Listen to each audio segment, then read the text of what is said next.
Шкода пристапи кон лансирањето на новата генерација на Фабија на крајно невообичаен начин. Ги представи прототипите на одбрана група обични луѓе, кои како возачи треба да кажат што мислат.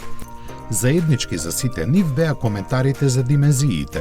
Фабија се повеќе се оддалечува од Volkswagen Polo и се доближува до Golf.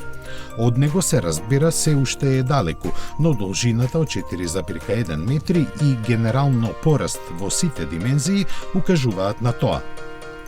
Најмногу расстојанието меѓу оските кое е зголемено за цели 10 см, што е јасен сигнал за колку ќе се подобри просторноста на кабината. И багажникот ќе биде поголем, а единствено не е зголемена тежината која е задржана на истото ниво. Поголемите габарити кои Фабија ги доби со MQB A0 платформата на дизајнерите им овозможија креирање на пофлуидна каросерија, чиј коефициент на отпор на воздух е намален од 0,32 на 0,28.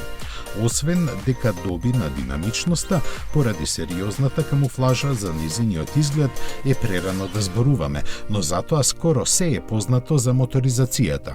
Дизели ке нема, но ке се врати 4-цилиндричниот агрегат isfрлен 2017 година.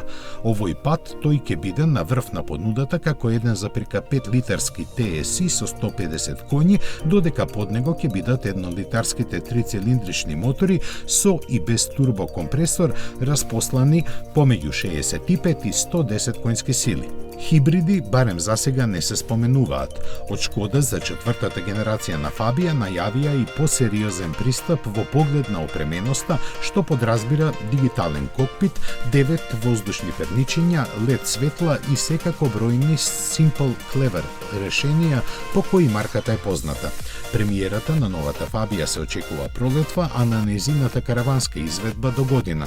Нормално цените ќе пораснат во однос на досегашните 12.000 евра, колку што најефтината изведба чини кај нас.